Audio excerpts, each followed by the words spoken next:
तो आइए चर्चा की शुरुआत करते हैं। ईरान इजराइल के युद्ध का आज 8वां दिन है और दोनों देश एक दूसरे के खिलाफ मिसाइलों के साथ साथ बातों के गोले भी बरसा रहे हैं। प्रोपेगेंडा वॉर अलग चल रहा है।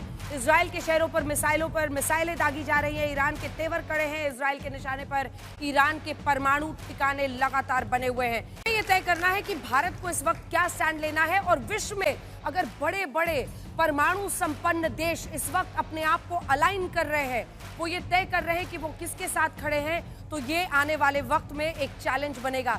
हालांकि इस बीच आपको बता दें, अमेरिका के राष्ट्रपति डोनाल्ड ट्रंप के रुख को समझने की कोशिश की जा रही है। उनके आसपास के लोग भी हमेशा समझने की कोशिश करते हैं कि आज क्या बोल रहे हैं, कल क्या बोलेंगे, क्योंकि उन्होंने 2 हफ्ते में कोई फैसला लेने की बात अब टाल दी है। मतलब इससे पहले वो कह रहे थे direct consequences, instantly Iran surrender करे, लेकिन जब ये सब कुछ नहीं हुआ, रूस, चीन सबने खुलकर ईरान का साथ दे दिया। उसके बाद से अब उनकी बोली बदल गई है और कह रहे हैं कि 2 हफ्ते में कोई फैसला लेंगे। अभी मैंने इस पर कोई भी फैसला नहीं लिया है। तो क्या वो इजराइल से हाथ पीछा कर हटा रहे हैं? अब ये 2 हफ्ता कूटनीति का मौका देने के लिए है या नए सिरे से युद्ध नीति को धार देने के लिए है, या फिर कोई ऐसी रणनीति है जिसके पत्ते वो अभी खोलना नहीं चाहते? इसीलिए आज हल्ला बोल का मुद्दा है कि ईरान इजराइल के इस युद्ध में अब आगे क्या हो सकता है। अगर वाकई अमेरिका जंग में कूदा तो ईरान कैसे टिकेगा? आखिर ट्रंप की टाइमलाइन से संकेत क्या है? लेकिन पहले ये रिपोर्ट। ना तो ईरान झुका है और ना इजराइल, लेकिन युद्ध के 8वें दिन युद्ध नीति में कूटनीति की गुंजाइश बनती दिखाई दी है।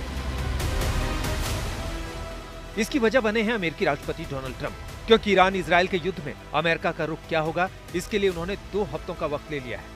जबकि ये वही राष्ट्रपति ट्रंप हैं जिन्होंने G7 बैठक को बीच में छोड़ने की फुर्ती दिखाई थी।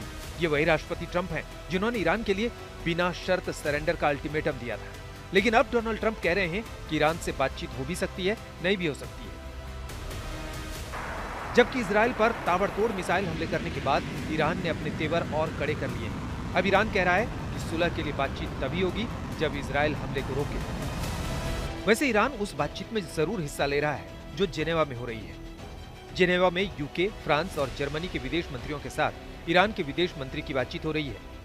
13 जून को ईरान इजराइल युद्ध शुरू होने के बाद पहली ऐसी कूटनीतिक बातचीत में ईरान शामिल हो रहा है। इस बीच ईरानी सरकार की अपील पर ईरान में शुक्रवार की नमाज अदा करने के लिए भारी भीड़ जमा हुई। परमाणु साइट वाले क्षेत्र इस्फहान में ये नमाजी अपने देश और ईरानी सेना का समर्थन करने के लिए नमाज पढ़ने आए थे। ईरान और इजराइल के युद्ध के बीच आज तक वॉर जोन पर पहुंचा है। आज तक आ पहुंचा है इजराइल। यहाँ पहुंचना आसान नहीं था, काफ़ी मुश्किल रहा ये सफ़र, लेकिन अब हम यहाँ आ पहुँचे हैं और आपको दिखाएंगे किस तरह से यहाँ पे जो गाड़ियों का मूवमेंट हो रहा है। ये ज़्यादातर लोग ऐसे हैं जो सेफ लोकेशंस पर जा रहे हैं, क्योंकि हिदायत हर वक्त दी जा रही है कि कोशिश करिए अनप्रोटेक्टेड एरियाज़ में कम से कम रहिए। लगातार सायरन्स बजते हैं, कभी भी अचानक सायरन साउंड होते हैं और उस वक्त सेफ लोकेशन पर पहुँचना होता है। बीते 2 दिनों में ईरान के पलटवार में इजराइल के कई शहरों में तबाही मची है, लेकिन ईरान के ताजा मिसाइल हमलों के बाद इजराइल ने जवाबी कार्रवाई करने की शुरुआत की है। इस बीच इजराइल के प्रधानमंत्री बेंजामिन नेतन्याहू के नए बयान के मुताबिक ईरानी शासन का खात्मा उनका लक्ष्य नहीं, लेकिन युद्ध का एक नतीजा ये हो सकता है। जाहिर है ईरान इजराइल युद्ध में कहां विराम लगेगा ये कहना जल्दबाजी होगी, क्योंकि ईरान इजराइल अपने अपने कड़े तेवरों के साथ कायम है। आज तक ब्यूरो।